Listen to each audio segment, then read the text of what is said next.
고혈압의 증상은 고혈압이 이게 무서운 것이 증상이 없다는 것입니다. 무증상입니다. 제가 이거 빨간색으로 했었는데, 여튼 지금 여기서 아이패드에서는 업데이트가 안 됐나 봐요. 컴퓨터로 작업하고 아이패드로 수업하는데, 여튼 증상이 없어서 소리 없는 살인자라고 합니다. 우연히 혈압 측정으로 발견되는 경우가 많습니다. 고혈압 증상이 있어서 고혈압이 있으면서 우리 혈관벽이 미는 압력이 높게 느껴지는 거라 했잖아요. 저혈압병이라고 이야기했는데 혈액이 제대로 가지 못하니까 신장이나 심장이나 혈관이나 이런 것들이 다 혈액 순환을 제대로 받지 못해서 혈액 공급이 충분히 되지 못해서 손상이 되고 있는데 이것이 자기 상태가 얼마나 나빠지는 데까지를 모릅니다. 고혈압 증상이 있으면은 예를 들어 고혈압의 단순한 증상, 시야가 침침해지는 이런 것이 있으면은 그곳으로 방문해서 미리 고혈압 약을 먹고 이래서 조절을 좀 하면 됐을 건데 그러지 못했기 때문에 이런 것들이 이미 조직이 이미 상당히 손상이 많이 된 상태에서 발견하기가 쉽습니다. 우연히 혈압 측정으로 발견되는 경우가 제법 많습니다. 그리고 요 고혈압이 계속되다 보니까 두통이 온다든지 현기증이 온다든지 시력장애, 코피, 실신 등이 나타납니다. 우리 예전에 드라마 같은 거 보면 어떤 깜짝 놀라는 소식으로 뒷머리 잡고 쓰러지면서 이러면서 그 실신하게 되죠. 두통이 와가지고 어떤 그 소식 듣고 내가 네 아빠였네 이런 그런 거 하면서 이런 식의 듣게 돼서 실신해가지고 이렇게 하는데 이 고혈압이 이런 증상을 일으키고요. 혈관 조직이 관여하는 장기에 점진적인 변화를 일으킵니다. 혈관 조직이 관여하는 질환은 심장 질환, 뇌졸중, 콩팥 기능, 고혈압, 망막변증, 말초혈관 질환, 혈관이 거의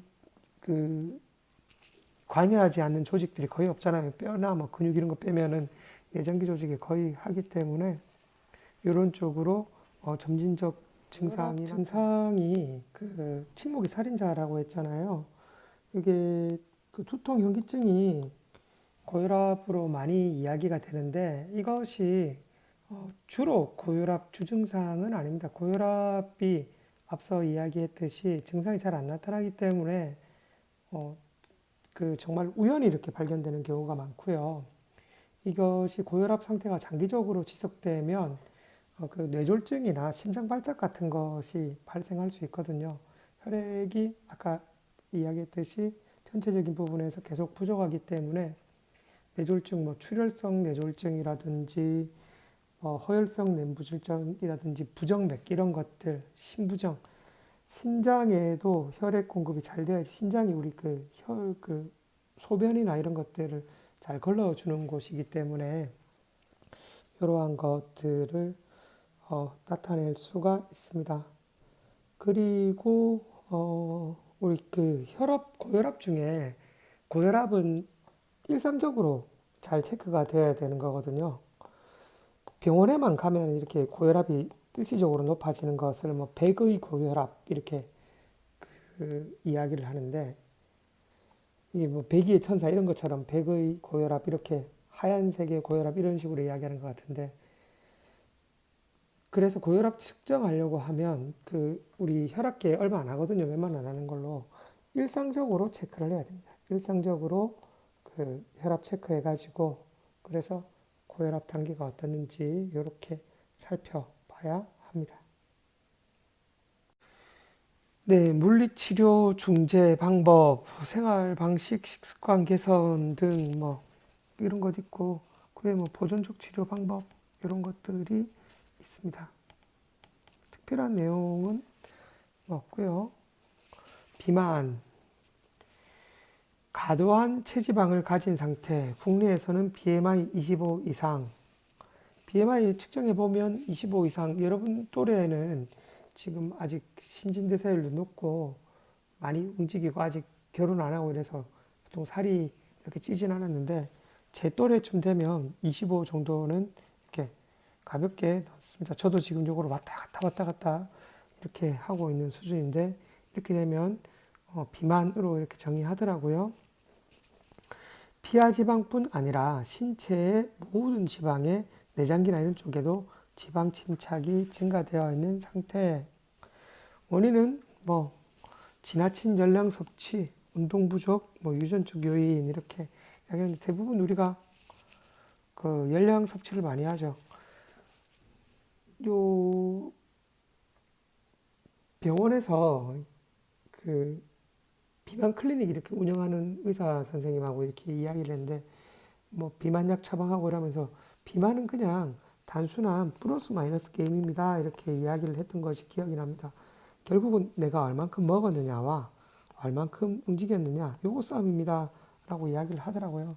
그래서 뭐 식습관 조절이 안 되니까 그런 것들을 좀 식습관을 다운시켜주는 그런 약이라든지 제니칼이라고 해서 지방이 몸에 흡수 못하게끔 하는 그런 약물도 들어 있습니다. 그래서 회식 같은 거 앞두고 그런 거 하나를 먹고 가서 고기 좀 마음껏 먹고 다음날 빈부면은 기름기가 되게 많이 빠져나고 이런 약도 있긴 하더라고요.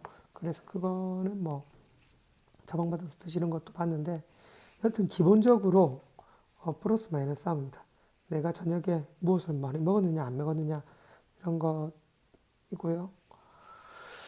여튼 그렇고 증상은 뭐 당뇨병, 고지혈증, 관절염, 심혈관계 질환 뭐 등등등 되게 많죠. 우리 관절염, 특히 대형성 관절염 이런 것에 체중을 감소시키는 것이 상당히 중요한 인자로서 합니다. 다리에 무릎 관절에 가해지는 그런 부하 같은 것을 얼마나 줄일 수 있느냐 이런 것들을 좌우하기 때문에 그렇죠. 근데 이것이 참 쉽지 않죠. 식습관 개선한다는 것이 저녁마다 이렇게 뭐 맛있는 거 먹고 싶고 특히 여러분 같은 경우에는 지금 학교에서 자취 많이 하고 이러는데 친구들 둘 셋 있으면 밥 이렇게 챙겨 먹는 것보다 야식 하나 주문해가지고 요즘 또 배달이나 이런 것들이 되게 어플 이런 걸 해가지고 되게 쉽기 때문에 뭐 자주 시켜 먹고 이러는데 그러니까 비만 되기는 더 좋은 상황이죠.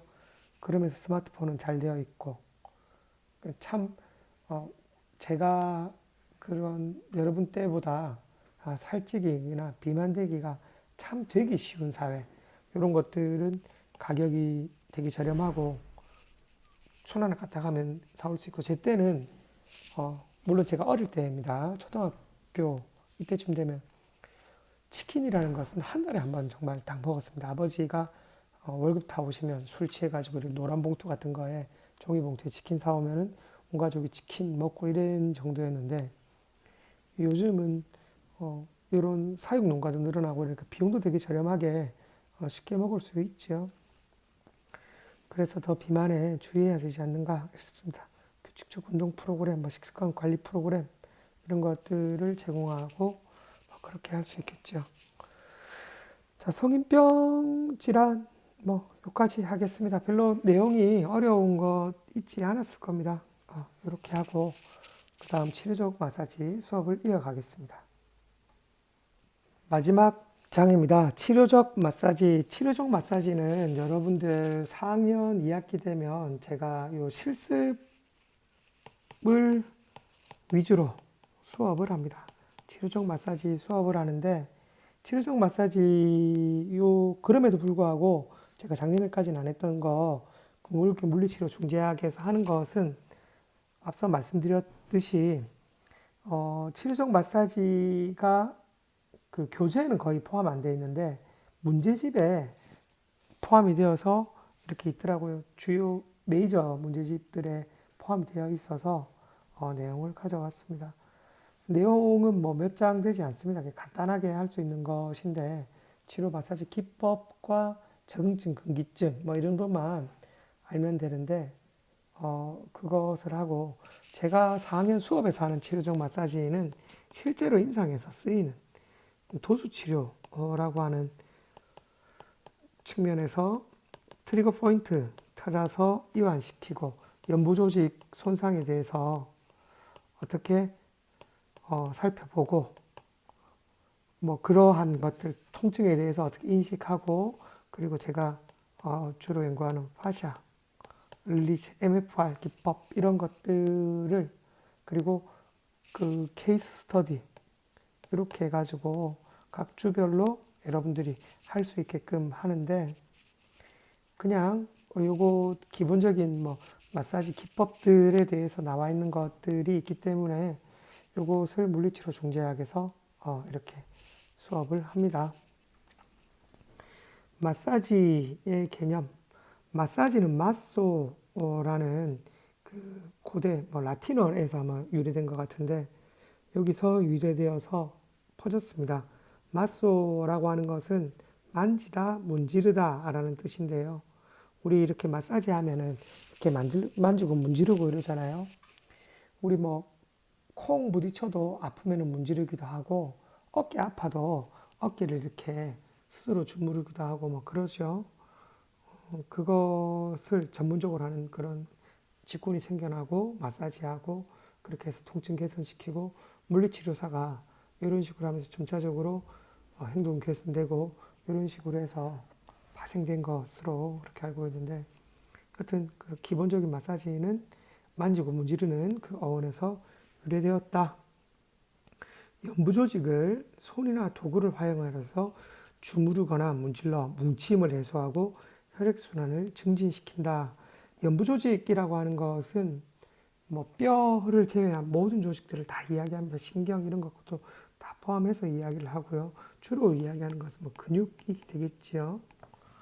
손이나 도구를 활용하여서 원래 도구라는 용어는 그 교재나 뭐 그러니까 문제집 이런 데에서는 안 나와 있는데 이거는 제가 구글에서 위키피디아 보니까 도구 이렇게 포함되어 있는데 도구를 우리가 지금 글라스톤이라든지 이런 것들을 많이 활용해서 쓰잖아요. 그래서 포함시켜서 한 내용입니다.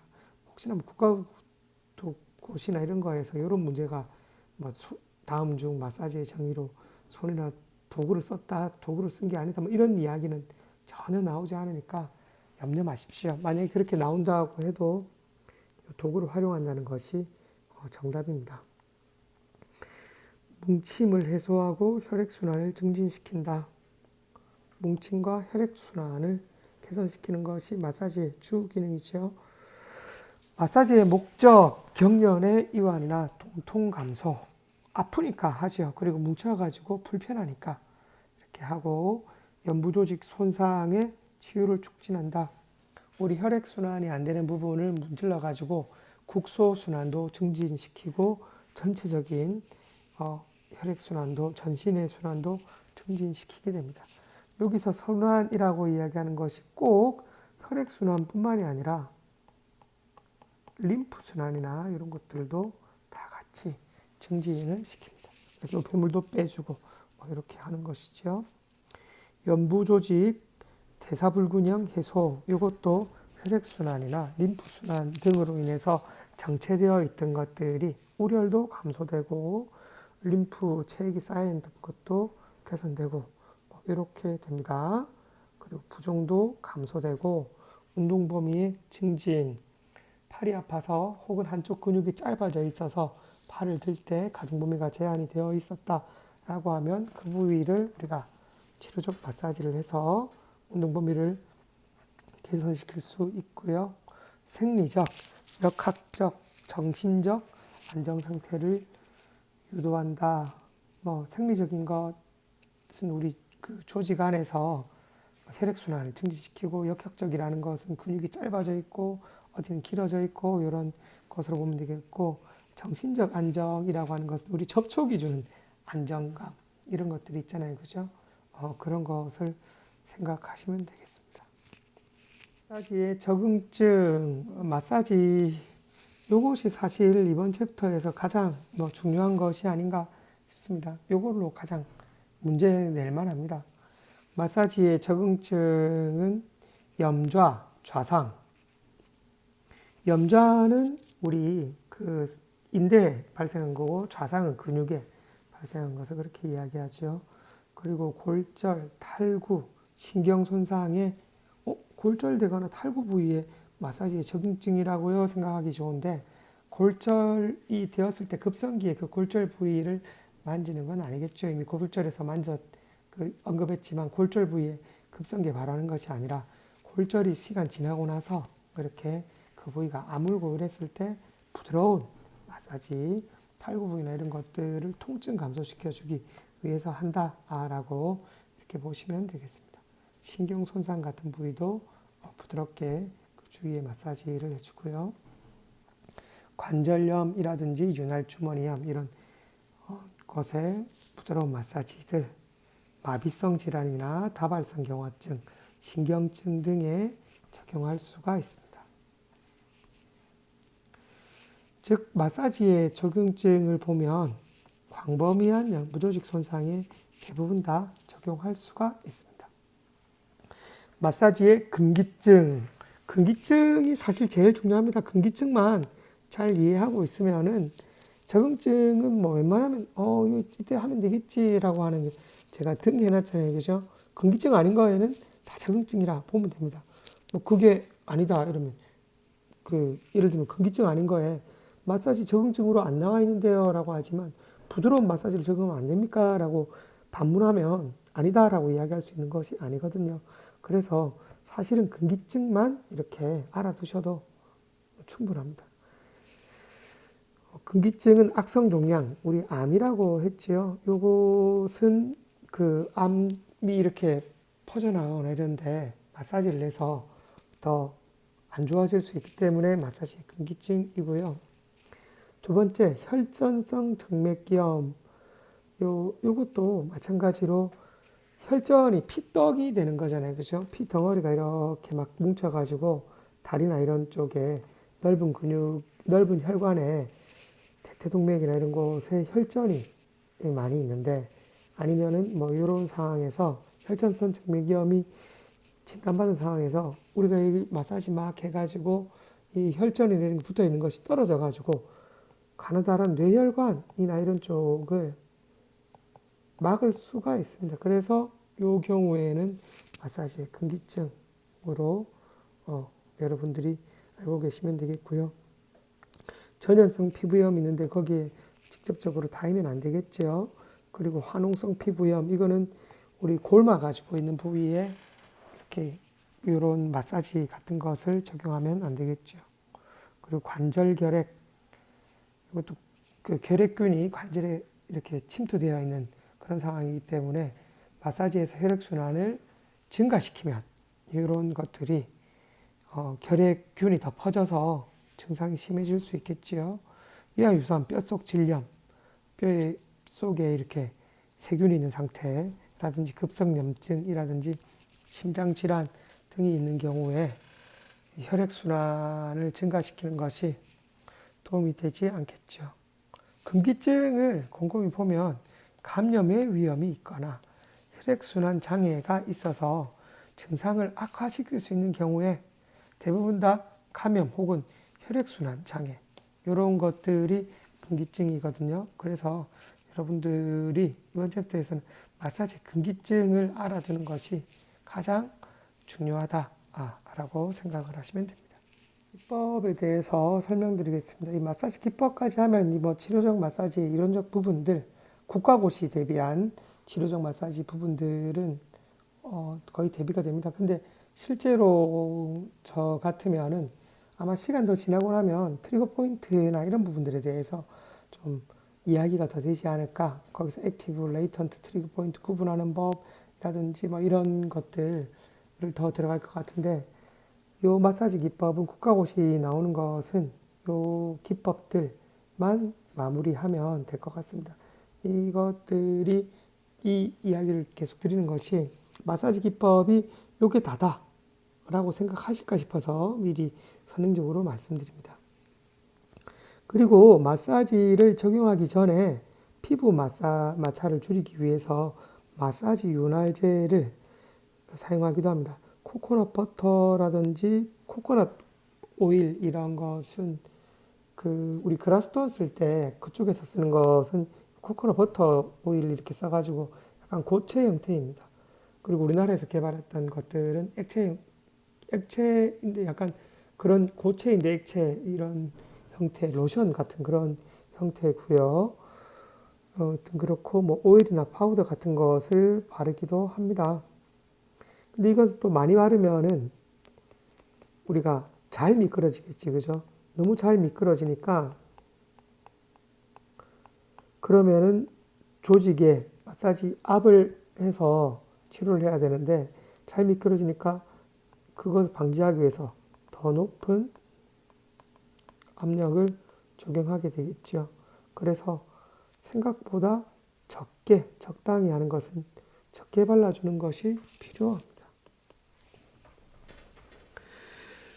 그 마사지 기법, 쓰다듬기 기법입니다. 저는 이거 우리말로 되어 있는 것을 제가 이번에 보면서 처음 봤는데, 예전에는 에펄라지, 페트리사지, 프릭션 뭐 이런 식으로 했거든요. 이 용어들이 귀에 안 익더라고요. 자주 쓰긴 했는데. 근데 우리말로 쓰니까 쓰다듬기, 주무르기, 문지르기, 두드르기, 흔들기. 우리 신용어를 쓰면서 제가 처음으로, 요거 참 쉽게 와닿는구나, 라는 생각이 들었습니다. 그래서 여러분들이 외울 때 신용어를 공부하는 것이 더 쉽겠구나, 라는 것을 큰 눈으로 이렇게 더 볼 수 있게 되었고요. 여튼 저는 수업할 때 신용어, 구용어, 영어를 다 쓰게끔 권합니다. 지금 바뀌는 과도기에 있기 때문에 한 10년은 더 그렇게 해야 될 것 같습니다. 자, 쓰다듬기 가장 많이 쓰는 기법으로 치료의 초기에 적용한다. 우리 쓰다듬는다 이러면 부드럽게 이렇게 만지는 방법이죠. 그래서 가볍게 경차 이렇게 할 때는 경찰법, 가볍게 쓰다듬는 방법 이렇게 합니다. 연부조직 검사를 통해서 초기 상태를 평가하는 방법입니다. 조직 엎드려 누워가지고 양손으로 이렇게 가볍게 쓰다듬으면 이 사람의 상태를 볼 수 있거든요. 제가 이거는 내려가서 동영상으로 한번 찍어 볼게요. 애들이 있을지 모르겠습니다. 모든 마사지와 처음과 끝에 주로 적용하는 방법. 처음에 살짝 쓰다듬어 가지고 조직에 문제가 있는지를 살펴보고 그 다음에 이 치료를 해서 뭐 주무르기, 문지르기 이 방법 많이 씁니다. 프릭션 마찰 해가지고 치료하고는 뭐 주무르기 방법 많이 쓰는데 이렇게 하고요. 그리고 끝나고 나면 쓰다듬기 방법으로 한다라고 하는데 여기 마사지 설명하는 것은 아마 가볍게 하는 스웨디시 마사지 이런 아로마 오일 마사지 이런 쪽에 방점을 둔 것 같습니다. 그래서 이것을 가장 많이 쓰이는 기법이라고 했는데 혹시나 여러분들 국가 오실 때 가장 많이 쓰는 기법이라고 하면 요거를 체크하시기 바랍니다. 여기서 이야기하는 기법이 일반적으로 우리 마사지 샵 같은데 받으면 가는 그런 정도의 기법이라서 이렇게 이야기를 하는 것 같습니다. 저는 요 용어는 사실 크게 동의하지 않고 우리 도수치라면 요 프릭션, 문지르기 방법이나 주무르기 방법을 가장 많이 쓰게 되거든요. 그래서 요것이 더 그런 것 같은데 일단 요거는 그냥 여기서 이야기하는 수준을 제가 따랐습니다. 그래서 마사지 치료의 처음과 끝에 주로 이렇게 가볍게 쓰다듬는 걸로 해서 살펴보는 것으로 알고 계시면 되겠습니다. 살짝 들어보고 자 지금 우리 재한이가 와서 누워 있어서 제가 촬영하러 왔는데 쓰다듬기 방법 경찰법이라고 하는 것은 이렇게 적용합니다. 살짝 들어주세요. 요렇게 쓰다듬는 것인데 실제로 어떻게 쓰냐면 저는 환자분 눕혀놓고 두 손으로 이렇게 쓰다듬거든요. 이렇게 싹 쓰다듬으면서 여기서 이 사람이 어디가 높고 어디가 열이 있는지 이런 것을 느끼기 위해서 하는 겁니다. 여러분들에게는 제가 머리카락 찾기를 너희들 머리카락 찾기 아직 시험 안 쳤지? 네. 그것을 할 때 어떻게 빨리 조직에 있는 것을 찾아내기 위해서 손가락 끝에 예민함을 제가 교육을 할 건데 마찬가지로 넓은 조직을 손바닥 끝으로 이렇게 쓸어내리면서 하는 겁니다. 치료 전에 이렇게 경찰 쓰다듬기로 먼저 쓰다듬어서 조직하고 찾고 그리고 그 다음에 뭐 문지르기라든지 뭐 마찰법이라든지 이런 거 써가지고 치료를 할 거고요. 그래서 이렇게 해서 쓰다듬어서 찾아내고 치료하고 다시 쓰다듬어서 이렇게 치료를 마무리한다. 이렇게 알아주시면 됩니다.